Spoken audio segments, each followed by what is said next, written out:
Hello, I'm Norman Wildberger. Today we're going to learn how to solve general systems of equations.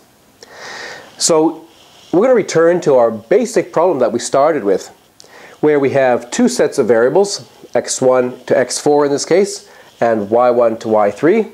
And here are three equations expressing y1, y2, and y3 in terms of x1, x2, x3, and x4. So our basic problem in linear algebra is how do we invert this kind of situation? How do we express x1, x2, x3, and x4 in terms of y1, y2, y3? What's different now is that the number of equations and the number of x's are not equal. And moreover, we're going to be interested in the situation where we have more than just two or three variables. So we're interested in situations where we have large numbers of variables, large numbers of equations. The technology that we've been working with so far is not adequate to deal with that kind of situation, and we need to go further. We need to introduce another way of thinking about solving such systems. Because this is more general and bigger, we're going to simplify the problem also to make it easier. We're going to replace y1, y2, and y3, in other words the right hand side here, by particular numbers.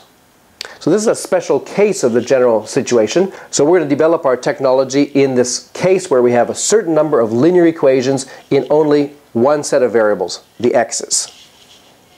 So here's a typical example of the kind of thing that we're going to be interested in. Three equations in four variables x1 to x4. And the way we're going to approach this is via a method called row reduction. Now this method actually goes back to the ancient Chinese. Several hundred years before Christ, there was a book written in ancient China, 9 chapters of the mathematical art, that clearly presented row reduction as a method for solving a system of linear equations. In Europe, much later, 200 years ago, Carl Friedrich Gauss, the dominant mathematician of the early 19th century, described row reduction in his studies of a certain asteroid. He had to make certain calculations predicting the orbit of this asteroid, and for that he had 6 years of observations, giving 6 equations with 6 unknowns. And he developed a method for sequentially replacing some of the variables with others to simplify the equations to a new system, and that's what we're going to be following today too. So the method is row reduction, and we're going to be interested in applying it to a rather general system of equations. So here's the general setup that allows us to deal with an arbitrary number of variables and an arbitrary number of equations. We'll suppose that we have m equations in n variables, and we're not saying beforehand what exactly m and n are. And here's our first equation with the n variables x1, x2 up to xn. And the coefficients are a11, a12 up to a1n. The first index is telling us that we're in the first equation. So we have a11 x1 plus a12 x2 plus, and so on, all the way up to a1n xn equals our right hand side, which is some number b1. The second equation is much like it, except now the coefficients are a21, a22, and a2n. And the right-hand side is b2.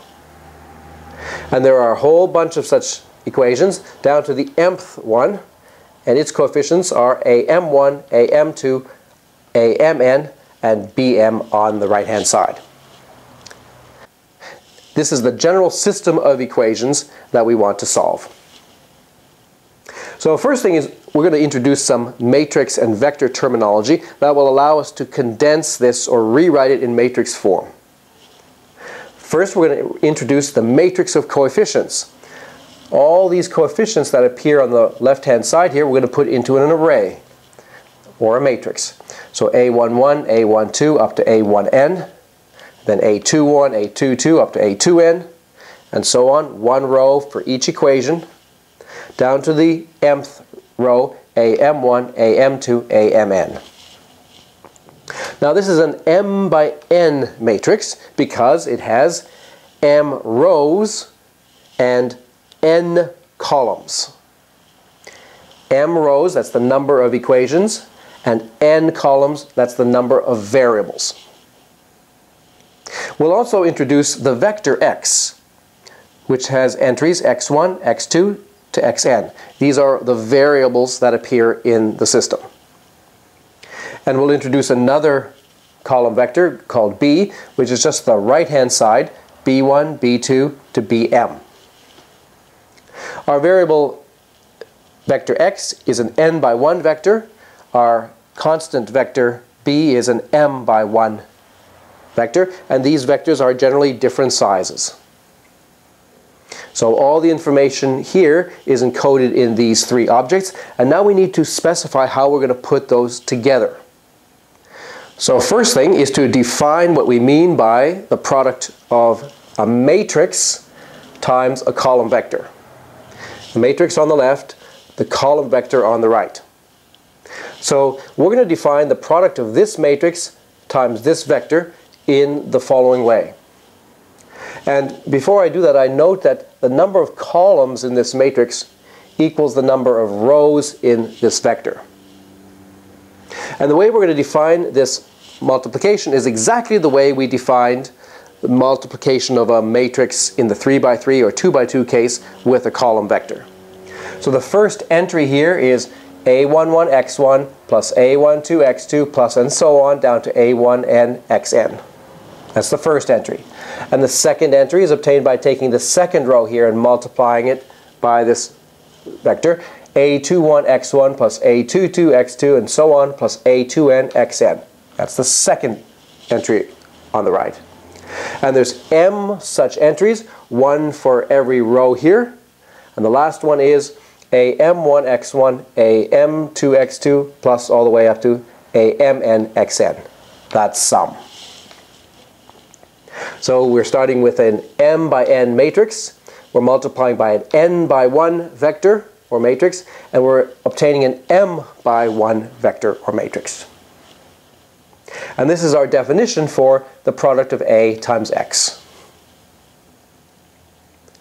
Now this multiplication has some properties that are important.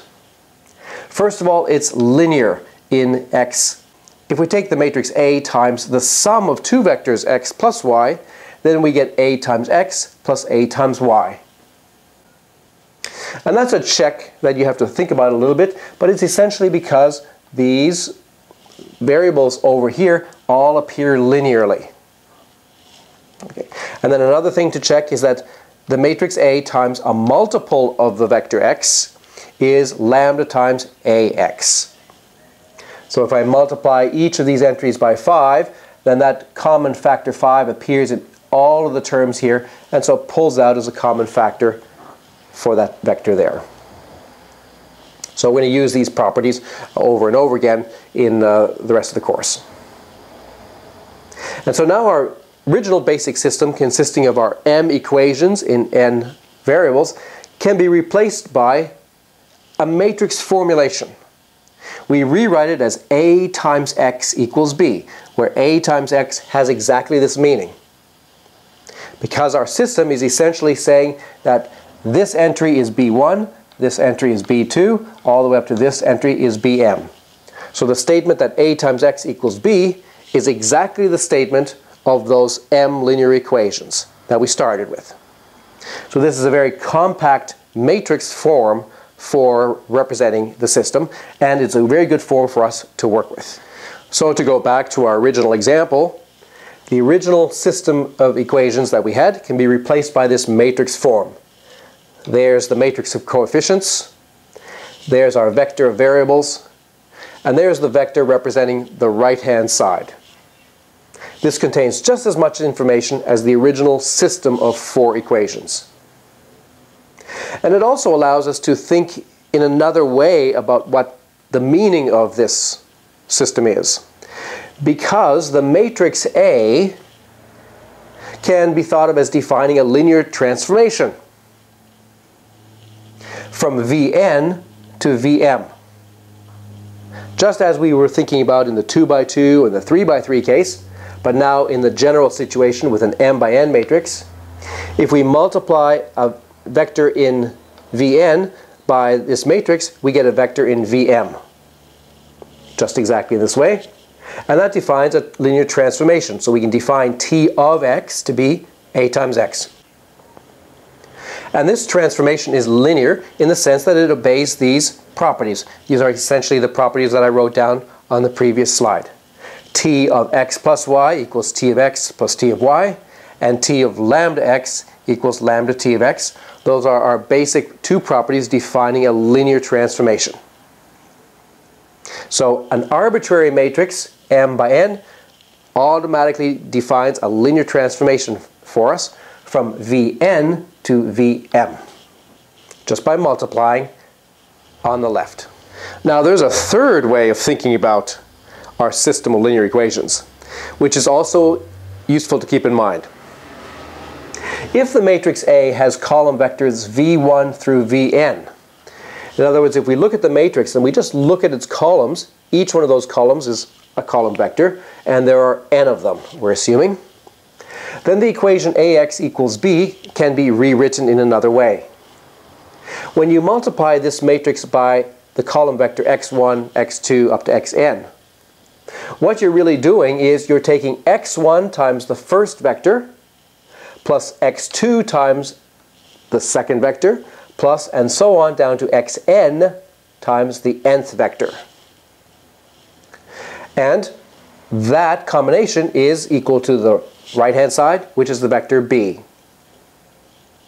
So this is another way of stating what's happening with this matrix equation, or with the initial system of linear equations we started with.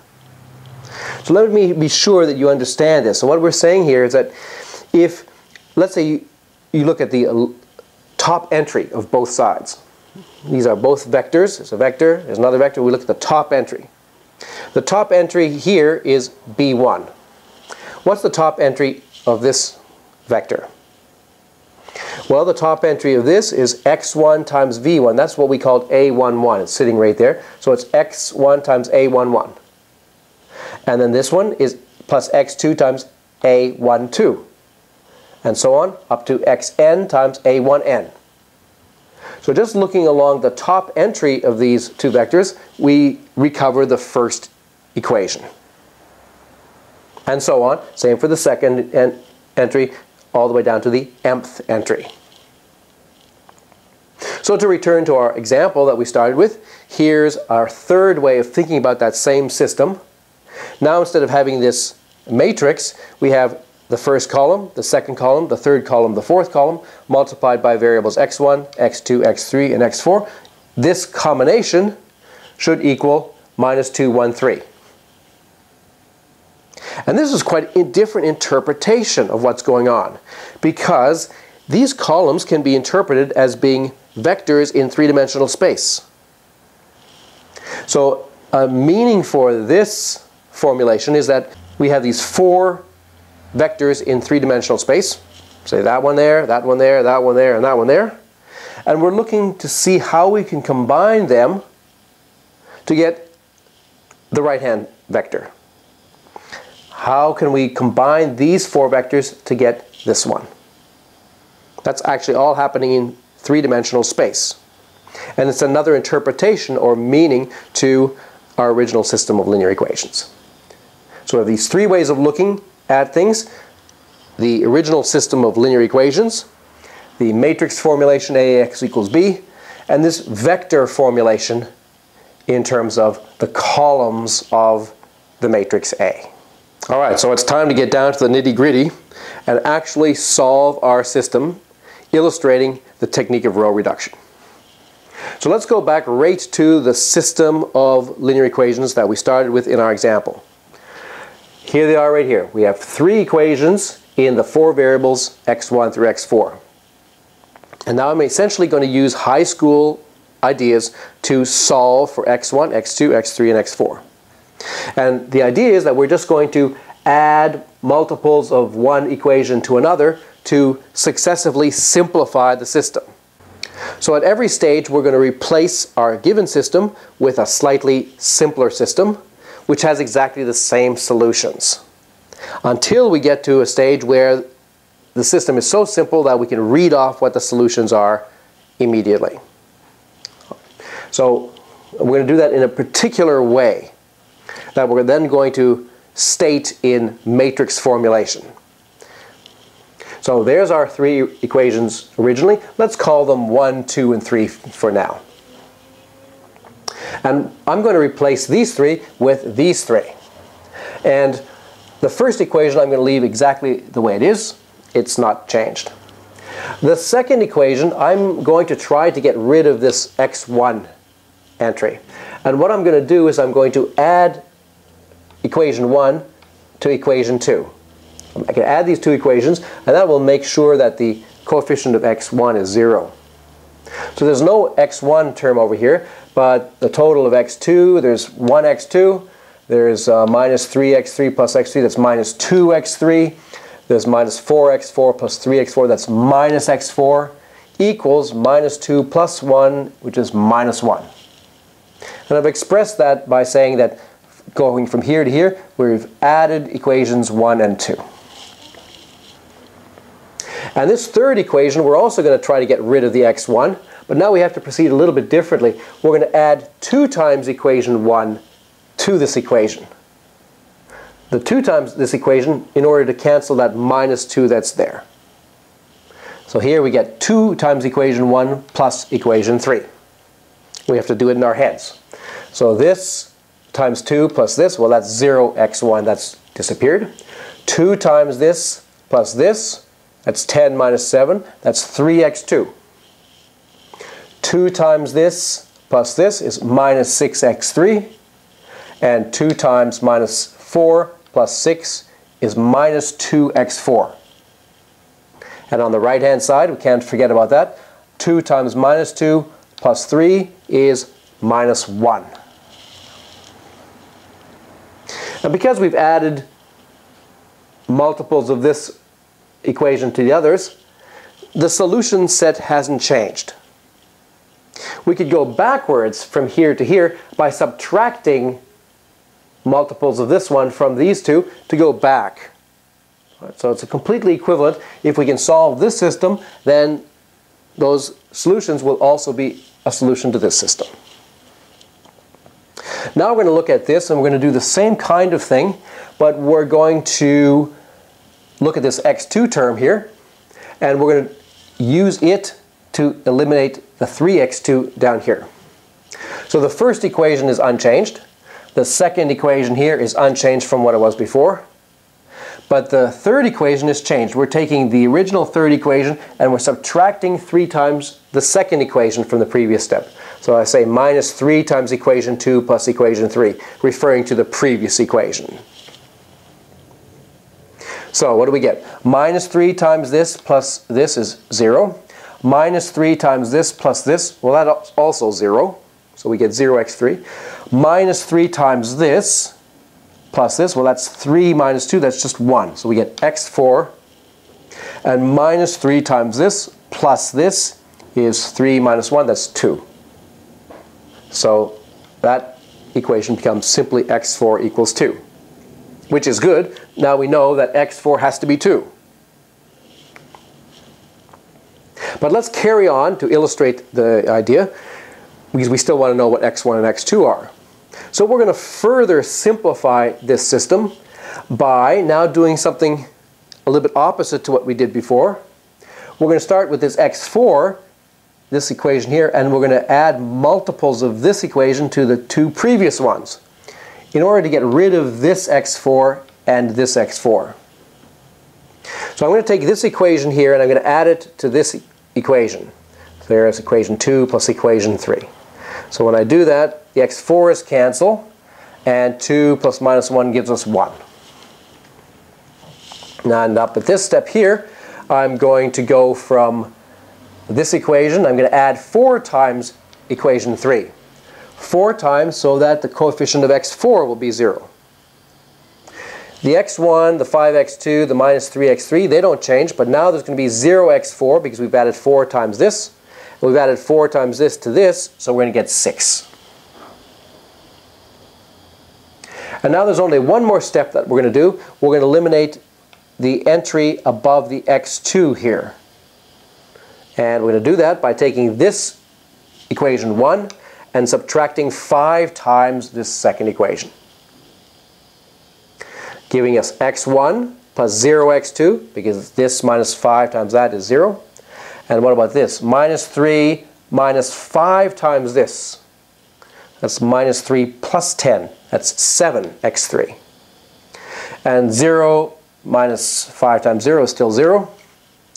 And 6 minus 5 times 1 is 1. So when we take this equation and subtract 5 times this, we get this equation here.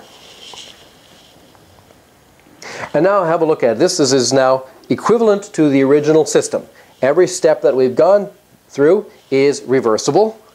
Solutions to this are also solutions to this. But solutions to this are easier to write down.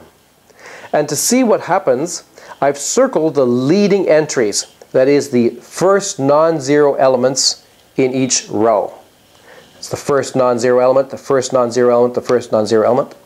And I've noticed that these leading entries are moving to the right as we go down.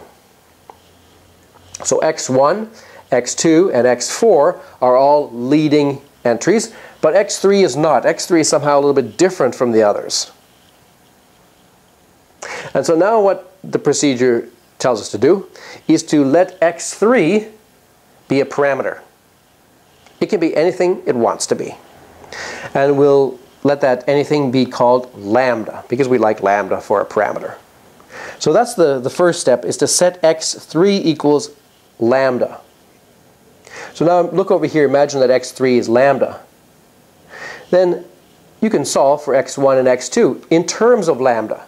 So if you just look at this equation, there's an x1 appearing here, these are zeros. If we bring this 7 lambda to the other side, we get 1 minus 7 lambda for x1. Here we look at this equation. If we take the x2, bring the minus 2 lambda to the other side, we get x2 equals 1 plus 2 lambda. x3 we've said is equal to lambda, and x4 is 2, independent of what lambda is. So if x3 is lambda, then x1 and x2 are forced to be this, and x4 was forced to be 2 anyway. So this is the solution. And there's not just one solution, there's a family of solutions indexed by this parameter lambda. And let's check that we've done something correct. Let's put in some simple values for lambda and check that what we get actually satisfies the original equations. Let's let lambda be 0. Simplest possible value. If lambda is 0, then the solution is 1, 1, 0, 2. So let's check that 1, 1, 0, 2 is a solution. So we got 1, 1, 0, 2 here. What do we get? 1 plus 5 plus 0 minus 8. That is indeed minus 2. And what about here? 1, 1, 0, 2. Minus 1, minus 5, 0, plus 6. That's minus 5 plus 6. That is indeed 1. And 1, 1, 0, 2. 1, minus 2, minus 7, 0, 12. That's minus 9 plus 12. That is indeed 3. So 1, 1, 0, 2 is a solution. But we could also set lambda equal to anything else, like say lambda equals 1. If we set lambda equals 1, then we would get the solution minus 6, 3, 1, 2. And you can check that if you plug minus 6, 3, 1, 2 into any of these equations, it will also work. And it will work for any value of lambda. So there's a whole family of solutions. We can sort of see this as like a line of solutions to the original system of equations. We've solved it completely, and this is the essence of row reduction. Although there's a few special features that will occur if the situation is not quite as pleasant as this is. We'll see those a little bit later.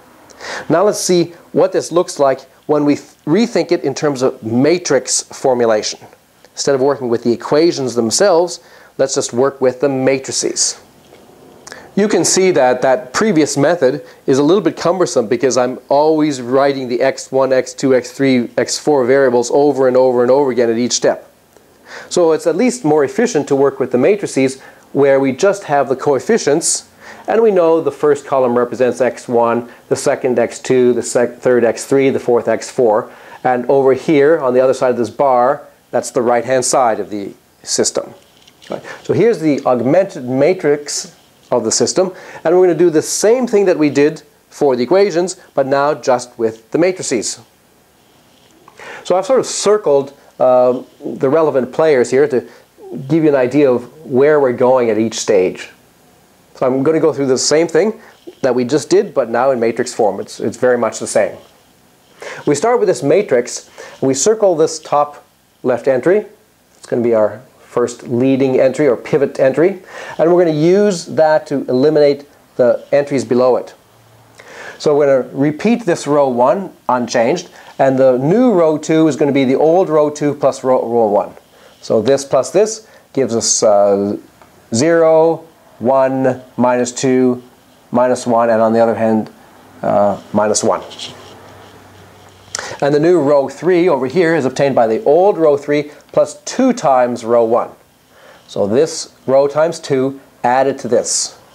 So 2 plus minus 2 is 0, 10 minus 7, 3, minus 6 plus 0, minus 8 plus 6 is minus 2, minus 4 plus 3 is minus 1.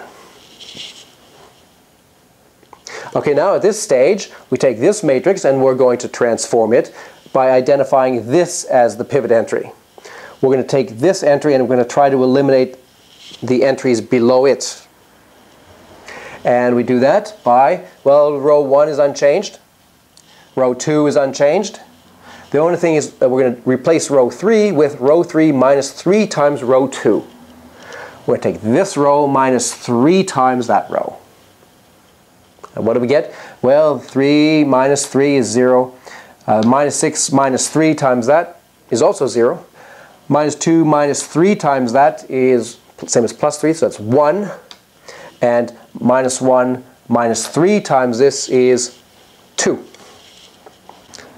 The matrix is now in row echelon form, which is going to be important for us, and we'll describe what that is later. But we're going to go a little bit beyond row echelon form now to make it easier to read off the solutions. We're going to take this third row, and we're going to add multiples of it to the first 2 rows to get rid of the entries above our pivot entry here. So we're going to take row 3 unchanged, and to row 2 we're going to add row 3, giving us 0, 1, minus 2, 0, 1. And we're going to take row 1 and we're going to add 4 times row 3 to it to get an entry of 0 there. Then this entry also changes. From minus 2 we have to add 8 to give us 6. And then the last thing that we do is we're going to take this entry here, we're going to add a multiple of this row to the first row to get rid of the 5. So we're going to take row 1 minus 5 row 2 here, and we get 1, 0, this minus 5 times this, so that's like plus 10, that's 7, 0, still 0, and 6 minus 5 times that is 1. Now it's an especially nice form. This is called reduced row echelon form. We have our leading entries marching off to the right. They are all 1s. And the corresponding columns that containing those leading entries are all full of 0s except for the leading entries. There's one column here which is not a leading column, doesn't have one of these leading entries in it, the x3 column. And so that's the clue that we should set x3 equal to a parameter. So we set x3 equal to a parameter, and then in terms of that parameter lambda we can solve for x1. x1 is 1 minus 7 lambda. Remember, this is really the equation x1 plus 7x3 equals 1. So we solve for x1, we get 1 minus 7x3, or 1 minus 7 lambda. And this is really the equation x2 minus 2x3 equals 1, or x2 equals 1 plus 2x3, or plus 2 lambda. x3, we've said, is equal to lambda. That was our definition of our parameter. And x4 is equal to 2 with no dependence on lambda. So there I've written it very clearly as a constant vector plus some multiple of the vector minus 7, 2, 1, 0. There's our solution in vector form, expressing our vector x1, x2, x3, x4 in terms of a constant plus a multiple of another vector. It's useful to have some terminology. Here's our system AX equals B. The matrix with A combined with B is called the augmented matrix for the system. And it's useful because when we perform operations on the equations, we want to perform those on both the left-hand side and the right-hand side together. If we have a matrix, the first or the leftmost non-zero entry of any row is called a leading entry for the matrix. So you look along any row, there might be some zeros to start with, but the first non-zero entry is called the leading entry of that row. A column containing a leading entry is called a leading column. So if you have the first non-zero entry of a row, then that column containing that entry is called a leading column. And our important definition, a matrix is in row echelon form. That means precisely two things.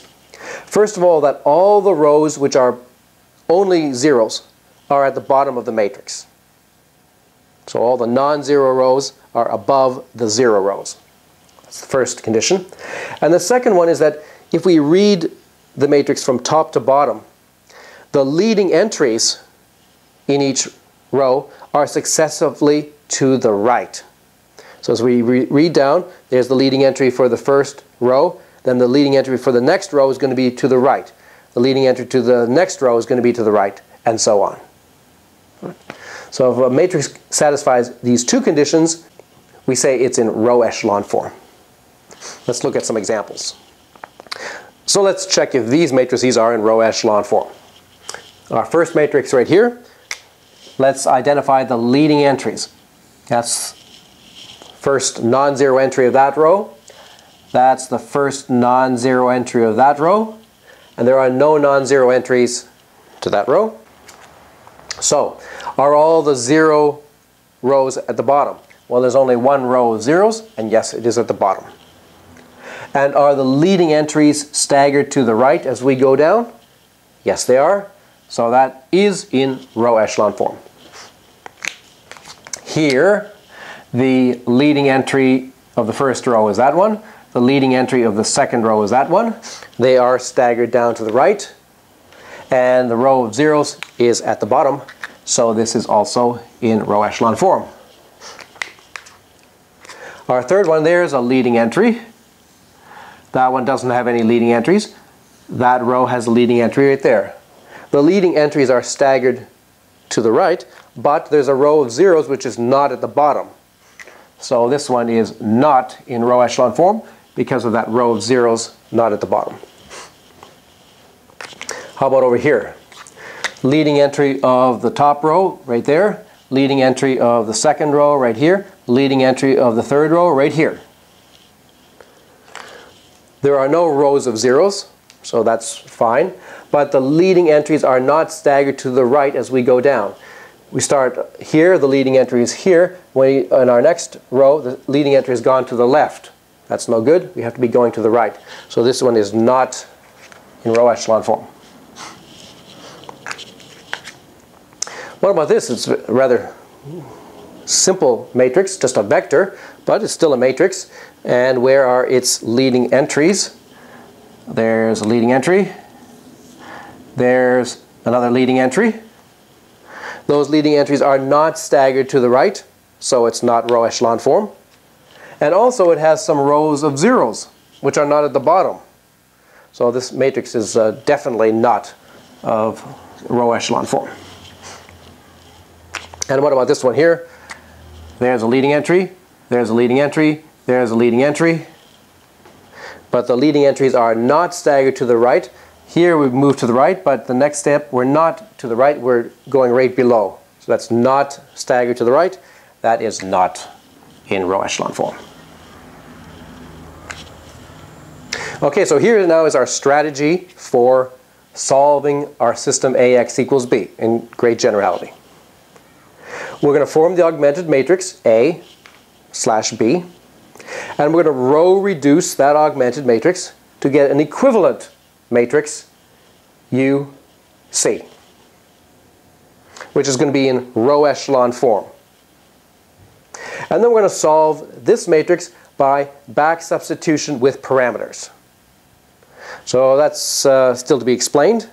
So our first step is to row reduce the matrix to get an equivalent matrix UC in row reduced form.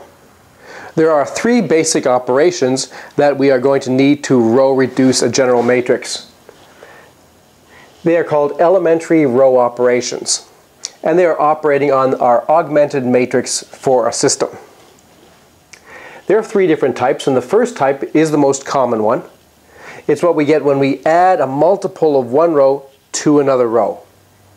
Usually we add a multiple of one row to another row further down. And we denote that like this. This means that the ith row is changed by taking the ith row and adding s times the jth row. So that refers to the new ith row, and that's the old ith row. The second type of elementary row operation is very simple. We just swap two rows. The ith and the jth row interchange places. And the third type of operation is when we multiply a row by a number, a non-zero number. So we're multiplying the row j, say, by a non-zero number s. It has to be non-zero because we want each one of these operations to be invertible. That means we can undo any of the operations if we want to. If we multiplied by 0, we would kill a row, and it would be hard to undo that.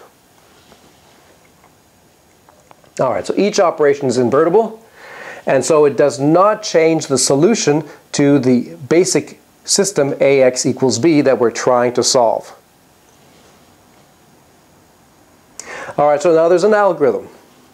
An algorithm for row reducing a matrix M. And roughly what it is we start with the matrix M, and it can be an augmented matrix or it can just be an ordinary matrix, either one. And we're going to work column by column. So we kind of start on the left and we look at the first column, then the second column, third column, and so on. We perform some operation column by column, and we are continually reducing things to a smaller submatrix in the bottom right hand corner. So we do it for the big matrix first. Let's say this is the matrix. So we're proceeding column by column, and at each stage we are kind of reducing to a submatrix that looks like this, and then later on another submatrix that looks like this, and then another submatrix that looks like this, in case it's a very big matrix. Alright, so now let's have a look at what this important algorithm actually does. Alright, so here is this basic algorithm that is going to be the workhorse for a lot of computation in the subject. Row reducing a matrix M. So there's just a few steps, and then there's this iterative procedure. We go back to the first step. So the first step is we look at the various columns, starting from the left, and we're looking for the first non-zero column. So the first column might very well be all zeros, in which case we look at the second column. That might also be all zeros. So we keep looking until we find the column which is not all zeros. So that means that somewhere there is a non-zero entry. Maybe right there. Now what we want to do is we want to get that non-zero entry to the top. Okay, so the first is to use row swap if necessary to get a non-zero top entry of the first non-zero column. Okay, so we're going to look for the first non-zero column, and then if necessary we're going to swap rows so that the top entry of that column is non-zero. And that top entry is now going to be called a pivot entry. It's a leading entry because there's only zeros to the left of it, and it's at the top of its column. Right, now what do? Is we add multiples of this top row to the rows below it to remove all the entries below the pivot. So here we've gone over not a lot of zero columns perhaps. There's our first non-zero column. We've arranged that top entry is non-zero. Now there may be all kinds of other non-zero entries in that column. We want to get rid of all of them. We want to make all of them zero. So we're going to take that first row and we're going to add multiples of it to all the other rows. Exactly the required in order to cancel with whatever is below our pivot entry. Now over here is just all zeros, so the fact that we're adding the first row to all these other rows is not going to change the fact that there's still all zeros on the left here. We're going to end up with a single non-zero entry in that column. Everything else will be zeros. That's the second operation. And then the third step is to look at, okay, there's the column we've just been looking at. Now we look at the submatrix of the original matrix, which is below and to the right of our pivot entry. So we're looking at everything on the right of this column and everything below that first row. So the new submatrix right there. And we're going to go back to the top and perform the same steps on that submatrix. And we're going to repeat as many times as we need until there is no more submatrix, until we've exhausted the whole thing. That's the algorithm. So here's a diagrammatic picture of what's going on. There's our starting matrix. It may have some columns of zeros, that's fine. We go over to the first column, which is non-zero. So that means there's somewhere a non-zero entry. And we want to move one of those entries to the top. Actually, it doesn't matter which one we use. We just care to get a non-zero entry at the top of that non-zero column. Let's say we choose that one. So we're going to swap these two rows. And after we've done that, we have a non-zero entry at the top of that non-zero column. Now there still may be some other non-zero entries in that column, and now we're going to perform the second operation. We're going to add multiples of this row to the other rows. So if there's a 1 there and a 5 there, then we're going to add minus 5 times this row to kill that 5, to make it a 0. We're going to do that for all of these rows so that everything below our pivot is 0. Okay, so at that stage we have this picture here where our first non-zero column right there has a single non-zero element, its pivot up at the top, and everything else is 0. And there might be some more stuff to the right of that pivot, that's fine. And now we're going to look at this submatrix in red here, below and to the right of the pivot. So everything to the right of our column, below our first row. That's submatrix, and we're going to repeat everything that we just did. So from now on, we're only going to be performing row operations on this submatrix. So we're going to be maybe swapping rows here and adding multiples of this row to each other. But that's not going to affect anything outside the submatrix, because there's only zeros here. Adding or swapping these is not going to change any of these zeros. And this row is not involved, so it's not going to be changed. Okay. So that's going to ensure that the sequence of pivot entries that we get are successively to the right. And it's also going to ensure that any rows of zeros that occur are necessarily at the bottom, because we've shifted all the non-zero stuff up to the top. So after we complete that, the thing will be in row echelon form. Let's look at an example. All right, let's see how this row reduction works in practice. Here is a matrix that we're going to row reduce. And it might be an augmented matrix for a system, so in which case there would be a bar here. That doesn't affect things at all. So first we look at the first column. It happens to be all zeros. Fine. We ignore it and move to the right till we get a column which is not all zeros, namely that second column. However, the top entry is 0. We want to change that. We want to swap one of these non-zero entries to that top position. So let's choose this particular entry. That's convenient because it's pretty close, and it's a 1, which we like to have in the pivot entries. So we're going to swap these two rows. So the second row goes there, and the first row goes there. Everything else is unchanged. Now our pivot entry is up at the top where it should be, and we are going to look down. We want to get rid of this 2 and this 1. We're going to do that by adding multiples of this row to these two rows. And specifically what we're going to do is we're going to add minus 2 times this row to this. In other words, we're going to subtract twice this row from this row. and we're going to subtract the first row from the last one. That'll make zeros there and there. Alright, so what exactly do we get? So the first three rows are unchanged, and we said we're taking this row and subtracting 2 times this row. So we get 2 minus 2, that's 0. We get minus 1 minus 2 times minus 1, so that's plus 2 for a total of 1. 0 minus 2 times 0 is still 0. And here we've taken this row and we're subtracting the first row. 1 minus 1 is 0. 0 minus minus 1 is 1. And 2 minus 0 is 2. So we've completed the first stage. And now what remains after this is this submatrix. And we are now going to perform the same operations on that submatrix, ignoring what we've already done. So we're only now going to perform row operations involving the rows in this submatrix. Okay, so what do? We look in this submatrix for the first non-zero column, just in the submatrix. So there is a non-zero column in that submatrix, but it has a 0 up at the top. This is the new top, because this is the new matrix that we're considering. So that 0 we want replaced with something that's non-zero. So we're going to have to make a swap. And let's swap with this one so we get a 1 up in that position. So we're going to swap the second row with the fourth row. So there's the new second row, there's the new fourth row, and the other rows are as they were before. Now below this new pivot element, we've got to get rid of the 3 and the 1. How do we do that? We take this row and we subtract 3 times that row. So we get 0, 0, 0, and 1 minus 3 times that is still 1. That stays unchanged because there's already a 0 there.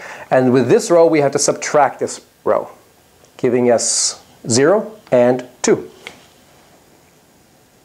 Okay, now there's this as the submatrix.